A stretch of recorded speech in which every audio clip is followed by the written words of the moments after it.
బాలింతలు కాకరకాయ తినాలి, పత్యం చేయాలి, దొండకాయ, బెండకాయ బాలింతలు తినాలి. చికెన్ గట్టు ఆడొద్దు. మటన్ తినాలి. ఎచ్చాల మందు, వామ బుక్కాలి. పిల్లలు ఎప్పుడు పడుతుంది దవడ వామ పెట్టుకోవాలి. మంచిగా ఉంటుంది ఆరోగ్యం. పిల్లలు కూడా ఆరోగ్యం ఉంటుంది. ఇంకా మంచిగా పిల్లలు పెరిగేదాకా ఓమ పిల్లలు కూడా ఆరోగ్యం మంచిగా ఉంటుంది. ఈ కూరగాయలు బాగా తింటే పిల్లలు కూడా పాలిచ్చినా వాళ్ళ ఆరోగ్యం కూడా బాగుంటుంది. ఎక్కువ పచ్చళ్ళు వస్తువు వాడొద్దు. మరి నీళ్ళల్లో కూడా చేయలు పెట్టొద్దు అంటారు కదమ్మా. నీళ్ళల్లో చల్లీళ్ళ చేయి పెట్టొద్దు.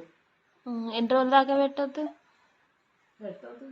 ఒక నెల దాకా అట్లా పట్టొద్దు. 7 నీళ్ళు స్నానం చేపియాలి. పిల్లలకు చేపియాలి. స్నానం మంచిగా ఉంటుంది.